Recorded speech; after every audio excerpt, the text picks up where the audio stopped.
So ഇപ്പോൾ നിങ്ങൾ കണ്ട വീഡിയോ റീഹാഷ് ടിവിയിൽ നിന്ന് ഞാൻ ചോദിച്ചപ്പോൾ അയച്ചതായിരുന്നു. അവർക്ക് ആ ഒരു ഫൂട്ടേജ് കിട്ടാൻ കാരണം അവരുടെ വണ്ടിയിൽ ഡാഷ് ക്യാമറ ഉണ്ടായിരുന്നു.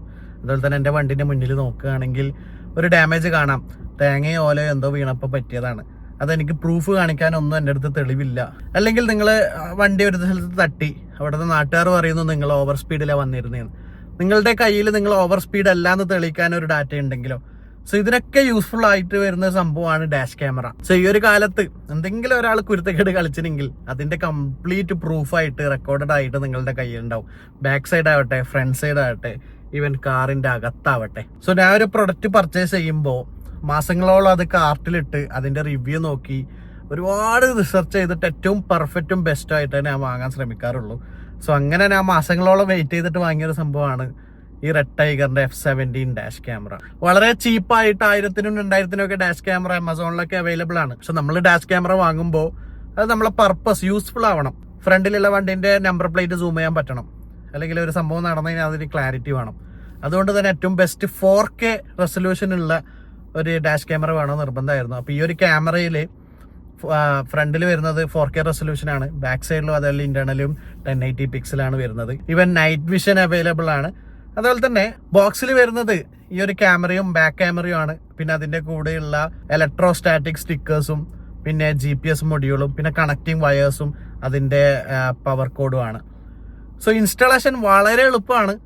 നിങ്ങൾക്കൊരു 30 മിനിറ്റ്സ് ടൈം ഉണ്ടെങ്കിൽ നിങ്ങൾക്ക് തന്നെ ചെയ്യാം. അതിനുവേണ്ടി വേറെ ഇലക്ട്രിക് ഷോപ്പിന് പോകേണ്ട ആവശ്യമൊന്നുമില്ല. ജസ്റ്റ് ഇലക്ട്രോസ്റ്റാറ്റിക് ടാപ്പ് ഫ്രണ്ടിലും ബാക്കിലും ഒട്ടിക്കുക, അതിന്റെ മുകളിൽ കൊണ്ടുപോയിട്ട് ഈ ക്യാമറ ഇൻസ്റ്റാൾ ചെയ്യുക. ഈ ഇലക്ട്രോസ്റ്റാറ്റിക് ടാപ്പ് ഒട്ടിക്കുന്നത് പിന്നീട് നിങ്ങൾക്ക് ഇളക്കി മാറ്റാനും പിന്നെ ആ സ്റ്റിക്കറിന്റെ അഡസീവ് അധികം ഗ്ലാസ്സിന് പറ്റിക്കഴിഞ്ഞാൽ റിമൂവ് ചെയ്യാൻ കുറച്ച് പാടാണ്. അതൊക്കെ റിമൂവ് ചെയ്യാൻ വേണ്ടി പെട്ടെന്ന് ഇളക്കി മാറ്റാൻ വേണ്ടിയാണ് ആ ഒരു ഇലക്ട്രോസ്റ്റാറ്റിക് നമ്മൾ അപ്ലൈ ചെയ്യുന്നത്. സോ ഈ ക്യാമറ ഫിക്സ് ചെയ്തതിന് ശേഷം അതിന്റെ വയർ നിങ്ങളുടെ വണ്ടിന്റെ ആ ഒരു ബോർഡിന്റെ അകത്തേക്ക് കൂടി കൊണ്ടുവരിക, ക്യാമറക്ക് കണക്ട് ചെയ്യുക. ബാക്കിലത്തെ ക്യാമറ ഫ്രണ്ടിലത്തെ ക്യാമറയ്ക്ക് കണക്ട് ചെയ്യുക. സോ അത് കൊണ്ടുവരാനുള്ള ടൂള് ബോക്സിൽ തന്നെ വന്നിട്ടുണ്ട്. അത് യൂസ് ചെയ്തിട്ട് വളരെ എളുപ്പമായിട്ട് കൊണ്ടുവരാവുന്നതേ ഉള്ളൂ. വേറെ കോംപ്ലിക്കേറ്റഡ് ആയിട്ട് ഒന്നുമില്ല. അതിന്റെ പവർ കോഡും അതേപോലെ തന്നെ കൊടുത്തിട്ടുണ്ടാവും. അത് നിങ്ങളുടെ മൊബൈൽ ചാർജിങ്ങിന്റെ പോർട്ട് ഉണ്ടാവുമല്ലോ, 12 വോൾട്ടിന്റെ കാറിന്റെ അകത്ത് തന്നെ ഉണ്ടാവും. അതിൽ കൊടുക്കുക. അതിന്റെ വയറും ഇതുപോലെ അതിന്റെ അകത്തേക്ക് കൂടി കൊണ്ടുവന്നിട്ട് ക്യാമറ കൊടുക്കുക. ഡൺ. നിങ്ങൾ എപ്പോഴാണോ കാർ സ്റ്റാർട്ട് ചെയ്യുന്നത് അപ്പോൾ ഓട്ടോമാറ്റിക്കലി അത് ഓൺ ആവും. എപ്പോഴാണോ കാർ ഓഫ് ആകുന്നത് അത് ഓട്ടോമാറ്റിക് സ്റ്റോപ്പ് ആവും. നിങ്ങളൊന്നും അതിൽ ചെയ്യാനില്ല, കോൺഫിഗർ പോലും ചെയ്യാനില്ല, എല്ലാം ഓട്ടോമാറ്റിക് ആണ്. നിങ്ങളത് അവിടെ ആ ക്യാമറ ഉണ്ടെന്ന് മൈൻഡ് ആക്കിയേ വേണ്ട. വൺസ് നിങ്ങൾക്ക് എന്തെങ്കിലും ആവശ്യമുണ്ടെന്ന് തോന്നിക്കഴിഞ്ഞാൽ ലൈവായിട്ട് നിങ്ങളുടെ ഫോണിൽ കാണാം, റെക്കോർഡ് ചെയ്യാം, എടുക്കാം, ലാപ്പിൽ റെക്കോർഡ് ചെയ്യാം. ഇനി ഇത് പ്ലേ ബാക്ക് ചെയ്യുന്ന സമയത്ത് നിങ്ങളുടെ പ്ലേ ബാക്കിൽ GPS കറണ്ട് ലൊക്കേഷൻ മാപ്പ് ഉണ്ടാവും, സ്പീഡ് ഉണ്ടാവും, എങ്ങോട്ടാണ് ഹെഡ് ചെയ്യുന്നുണ്ടാവും, 3 വ്യൂ ഉണ്ടാവും. അകത്തെ വ്യൂ ഉണ്ടാവും, പുറത്തേതും ഉണ്ടാവും, ബാക്കത്തേയും ഉണ്ടാവും. അത് നിങ്ങൾക്ക് ഇഷ്ടമുള്ള പോലെ ഏതും സൂം ചെയ്തെടുക്കാവുന്നതേ ഉള്ളൂ. സോ 4K റെസൊല്യൂഷൻ ആയതുകൊണ്ട് നമ്പർ പ്ലേറ്റ് വളരെയധികം പിക്സലേറ്റ് ആവില്ല. നമ്മൾക്ക് പ്രൂഫിന് വേണ്ടി ആവശ്യത്തിനുള്ള clarity comparing to other model. ഇതുപോലെ ഇതിന്റെ കോമ്പറ്റീറ്റർ ബ്രാൻഡ്സ് ഒക്കെ ഞാൻ നോക്കിയപ്പോൾ ഈ നമ്പർ പ്ലേറ്റ് സൂം ചെയ്യുമ്പം ക്ലാരിറ്റി ഏറ്റവും കൂടുതൽ കാണിച്ചത് നൈറ്റ് വിഷനിൽ, അതായത് നൈറ്റ് ഫുട്ടേജിൽ കുറച്ച് കമ്പാരിറ്റീവിൽ ഏറ്റവും ക്ലാരിറ്റി കൊടുത്തത് ഈ റെഡ് ടൈഗറിന്റെ ഈ ഒരു F17 തന്നെയാണ്. സോ ക്യാമറന്റെ ഓപ്ഷൻസ് നോക്കുമ്പോൾ നിങ്ങൾക്ക് ഒരുപാട് കാണാം. ഇന്റേണലിലുള്ള മൈക്ക് ഉണ്ട്, അതിൽ നിന്ന് തന്നെ മൈക്ക് റെക്കോർഡ് ആകുന്നുണ്ട്. അത് നമുക്ക് ഓഫ് ചെയ്യാം. ഇനി നിങ്ങൾക്ക് ഇന്റേണൽ ക്യാമറ വേണ്ട, ജസ്റ്റ് ഡാഷ് ക്യാമറ മതി അല്ലെങ്കിൽ ബാക്ക് ക്യാമറ മതിയെങ്കിൽ വേണ്ടാത്തത് നമ്മൾക്ക് ഓഫ് ചെയ്തിടാം. ആവശ്യമുള്ളത് മാത്രം യൂസ് ചെയ്താൽ മതി. അതുപോലെ തന്നെ നിങ്ങൾക്ക് 24/7 റെക്കോർഡ് ആവണം. പാർക്കിംഗ് മോഡ് അവൈലബിൾ ആണ്. നിങ്ങൾ എവിടെയെങ്കിലും പാർക്കിങ്ങിൽ ഇട്ട് പോയതാണ്, അപ്പം എന്തെങ്കിലും സംഭവിച്ചതാണെങ്കിൽ ആ ഫുട്ടേജ് വേണമെങ്കിൽ നിങ്ങൾ എക്സ്ട്രാ ഒരു ഹാർഡ്വെയർ കിറ്റ് വാങ്ങണം. അതായത് ഇതിന്റെ പവർ ഡയറക്ട്ലി ബാറ്ററിയിൽ നിന്ന് എടുക്കാൻ വേണ്ടിയിട്ടാണ്. അതും ഇൻസ്റ്റാളേഷൻ വളരെ എളുപ്പമാണ്, ഞാൻ തന്നെയാണ് ചെയ്തത്. ഇതിന്റെ ഫ്യൂസ് ബോക്സിന്റെ അകത്തുനിന്ന് ഈ ഒരു പവർ കൊടുത്തിട്ട് ഇവർ എക്സ്ട്രാ 2-3 ഫ്യൂസ് പ്രൊവൈഡ് ചെയ്യും. ഫ്യൂസിന്റെ സൈസ് ഏതാന്ന് നോക്കുക, അതിനനുസരിച്ച് അതിലേക്ക് കണക്ട് ചെയ്യുക. അതായത് ഒരു VCC ഉണ്ടാവും, അതേപോലെ തന്നെ ഒരു ബാറ്ററി പോസിറ്റീവ് പിൻ ഉണ്ടാവും. ബാറ്ററി പോസിറ്റീവ് എല്ലാ സമയവും കറണ്ട് നൽകുന്ന ഒരു ഭാഗം ഉണ്ടാവും. ഫോർ എക്സാമ്പിൾ ഹോണ്, ചാവി ഓഫ്, അതായത് കീ ഓഫ് ആണെങ്കിലും ഹോൺ അടിയും.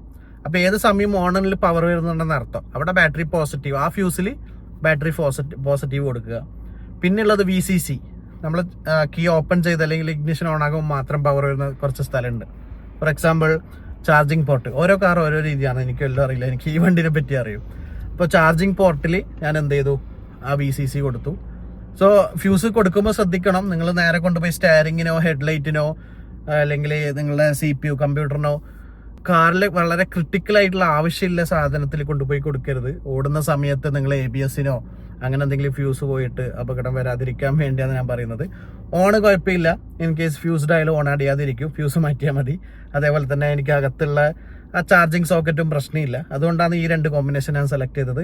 ഇതുപോലെ നിങ്ങൾക്ക് റിസ്കി ആണ് അറിയില്ലെങ്കിൽ നിങ്ങൾക്ക് ഇലക്ട്രീഷ്യൻ്റെ അടുത്ത് പോയി ചെയ്യാവുന്നതേ ഉള്ളൂ. ബട്ട് സ്വന്തം ചെയ്യാവുന്നതേ ഉള്ളൂ എന്ന് ഞാൻ എളുപ്പമാക്കി പറഞ്ഞതാണ്. അപ്പോൾ ഈ ഹാർഡ്വെയർ കിറ്റ് നിങ്ങൾ എക്സ്ട്രാ വാങ്ങേണ്ടതാണ്, ആവശ്യമുണ്ടെങ്കിൽ മാത്രം. അല്ലെങ്കിൽ ഇതുപോലെ യൂസ് ചെയ്യാം. അത് പാർക്കിംഗ് മോഡ് എനേബിൾഡ് ആക്കാൻ വേണ്ടി മാത്രം നിങ്ങൾ എക്സ്ട്രാ വാങ്ങണം. പാർക്കിംഗ് മോഡ് മീൻസ് 24/7 എല്ലാ സമയവും റെക്കോർഡിംഗ് ആയിരിക്കും.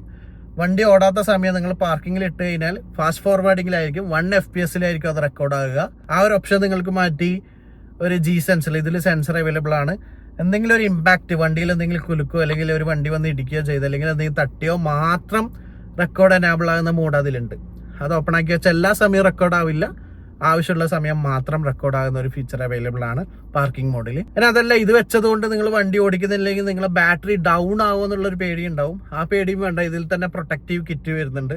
പ്രൊട്ടക്ഷൻ കിറ്റ് മീൻസ് ആ കിറ്റിന്റെ അകത്ത് നിങ്ങളുടെ ബാറ്ററി പ്ലസ് ഓർ മൈനസ് അവരുടെ നിശ്ചിത വോൾട്ടേജിന്റെ താഴെ പോവുകയാണെങ്കിൽ 11.5 ആ ഒരു വോൾട്ടേജിന്റെ താഴെ പോവുകയാണെങ്കിൽ ഓട്ടോ കട്ട് ഓഫ് ആകുന്ന ഫീച്ചർ അതിൽ അവൈലബിൾ ആണ്. അതുകൊണ്ട് ബാറ്ററി അത് ഡ്രെയിൻ ചെയ്യില്ല, ഒരു പരിധി വരെ ഡ്രെയിൻ ആകുമ്പോൾ അത് ഓഫ് ആകും. ആ ഒരു രീതിയിലാണ് അത് ഡിസൈൻ ചെയ്തിട്ടുള്ളത്. സോ ഇൻ ഷോർട്ട്, ഇൻസ്റ്റാൾ ചെയ്യാൻ വളരെ എളുപ്പമാണ്, കൂടുതൽ കോംപ്ലിക്കേഷൻസ് ഒന്നുമില്ല. ഇതിന്റെ അകത്ത് എടുത്ത് ബാക്ക് ക്യാമറ കൊടുക്കുക, ബാറ്ററി കൊടുക്കുക, ഡൺ. വൈഫൈ 5 GHz അവൈലബിൾ ആണ്. നിങ്ങൾക്ക് ഫോൺ ഡയറക്റ്റ്ലി ഇതിൽ വൈഫൈ വഴി കണക്ട് ചെയ്യാം. ബോക്സിൽ തന്നെ 64 GB മെമ്മറി കാർഡ് അവൈലബിൾ ആണ്. നിങ്ങൾക്ക് വേണമെങ്കിൽ എക്സ്ട്രാ ഇടുന്നെങ്കിൽ ഇടാം. അപ്പോൾ നിങ്ങൾക്ക് മെമ്മറി കാർഡ് ഊരി കമ്പ്യൂട്ടറിലോ മൊബൈലോ കണക്ട് ചെയ്യേണ്ട ആവശ്യമില്ല. ഡയറക്റ്റ്ലി വൈഫൈ വഴി ഡാറ്റ ട്രാൻസ്ഫർ ചെയ്ത് നിങ്ങൾക്ക് കമ്പ്യൂട്ടറിലോ ഫോണിലോ വ്യൂ ചെയ്യാം. സോ എനിക്കൊരു പേടി ഉണ്ടായത്, എനിക്ക് കാറിൻ്റെ അകത്ത് ഇതുപോലത്തെ ക്യാമറയും കാര്യങ്ങളും വെക്കുമ്പം ഒരു ലോക്കൽ ഫീലിംഗാണ്. ലൈക്ക് വെച്ച് കഴിഞ്ഞാൽ കാറിൻ്റെ ഭംഗിക്ക് ഒരു കോട്ടം വരുമോ എന്നുള്ള ഒരു പേടിയുള്ള ഒരാളാണ്. അതുകൊണ്ട് കൂടുതലൊന്നും ആഫ്റ്റർ മാർക്കറ്റ് വെക്കാറില്ല. പക്ഷെ ഇത് ആവശ്യം വളരെ വളരെ ഇമ്പോർട്ടൻറ്റ് സാധനമാണ്. ഒരു ഡാഷ് ക്യാമറ വെക്കണം, ആ ഒരു ഭംഗിയും കൂടി കളയുന്നില്ല. 1 year വാറണ്ടി ഇന്ത്യയിൽ കൊടുക്കുന്നുണ്ട്. ബാക്കിലായാലും അത്ര ബോറൊന്നുമില്ല, ഒരു ചെറിയ സാധനം മാത്രമാണ്. പുറമേ നോക്കുമ്പോൾ അത് പെട്ടെന്ന് കണ്ണിൽ കാണുന്നുമില്ല. അതർ മോഡൽസ് ഒരുപാടുണ്ട്. കമ്പയർ ചെയ്ത് നോക്കുമ്പോൾ എനിക്ക് ബെസ്റ്റായിട്ട് തോന്നിയതാണ് ഞാൻ സ്വന്തം വാങ്ങിയിട്ട്. ഇത് എൻ്റെ പേഴ്സണൽ പർപ്പസിന് ഞാൻ ഇൻസ്റ്റാൾ ചെയ്തതാണ്. സോ നിങ്ങളിപ്പോൾ കാണുന്നത് ഇതിൻ്റെ ഫ്രണ്ട് ക്യാമറയിലാണ്.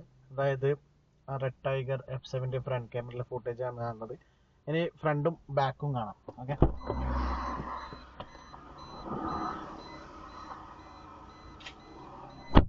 നിങ്ങളിപ്പോൾ കാണുന്നത് റെഡ് ടൈഗറിൻ്റെ 4K റെസൊല്യൂഷനുള്ള ഡാഷ് ക്യാമറ ഫുട്ടേജ് ആണ്. അതായത് ഫ്രണ്ട് വ്യൂ. നമുക്കിതുപോലെ ബാക്ക് സൈഡ് ഒന്ന് കണ്ടു നോക്കാം. ഓക്കെ, നിങ്ങളിപ്പോൾ കാണുന്നത് red tiger F70 behind rear view ക്യാമറയാണ്. വലിയ സൺലൈറ്റ് ഒന്നും ഇല്ല, ഏകദേശം ഇരുണ്ട് വരാൻ തുടങ്ങി, ഒരു മഴക്കാറൊക്കെ ഉണ്ട്. അതിൻ്റെതായ ഒരു ക്വാളിറ്റി ആയിരിക്കും നിങ്ങൾ കാണുന്നത്. ആൻഡിയാ, നിങ്ങൾക്ക് ആർക്കെങ്കിലും ഇത് പർച്ചേസ് ചെയ്യണമെങ്കിൽ ഇതിൻ്റെ ലിങ്ക് ഡിസ്ക്രിപ്ഷനിലും കമൻറ്റിലും പിന്നെ ഇത് വെക്കുന്നുണ്ട്. അതേപോലെ തന്നെ ഹാർഡ്വെയർ കിറ്റിൻ്റെ ലിങ്കും ഞാൻ വെക്കാം. നിങ്ങൾക്ക് അത് ആവശ്യമുണ്ടെങ്കിൽ മാത്രം, നിങ്ങൾക്ക് പാർക്കിംഗ് മോഡ് സമയത്ത് ഇത് വർക്ക് ചെയ്യണമെങ്കിൽ മാത്രം അത് പർച്ചേസ് ചെയ്താൽ മതി. അല്ലെങ്കിൽ ബോക്സിൽ തന്നെ ഇതിൻ്റെ പവർ കിറ്റ് എല്ലാം വരുന്നുണ്ട്. ബട്ട് വൺസ് വണ്ടി ഓഫ് ആക്കുമ്പോൾ അത് ഓഫ് ആകുന്നത് മാത്രം. വണ്ടി സ്റ്റാർട്ട് ചെയ്യുമ്പോൾ ഓട്ടോമാറ്റിക് ഓൺ ആയിക്കോളൂ. നിങ്ങളൊന്നും അതിൽ കൺട്രോൾ ചെയ്യണ്ട, വറി ചെയ്യേ വേണ്ട. അത് അവിടെ ഉണ്ടോയെന്ന് ഇല്ലോന്ന് നിങ്ങൾ കാണണ്ട. ആവശ്യം വരുമ്പോൾ ക്ലിപ്പ് റെഡി ആയിരിക്കും അതിൽ. So that's it. റെഡ് ടൈഗറിൻ്റെ F70 മോഡൽ കൊള്ളാം. അതിൻ്റെ ഒരു റിവ്യൂ പറയാൻ വന്നതാണ്, ഒരു ക്വിക്ക് റിവ്യൂ. പിന്നെ കാറും റിലേറ്റഡ് ആയതുകൊണ്ടാണ് കാറിൽ നിന്ന് വീഡിയോ എടുക്കുന്നത്. Until next time, it's me Farhan bin Fazil here, signing out.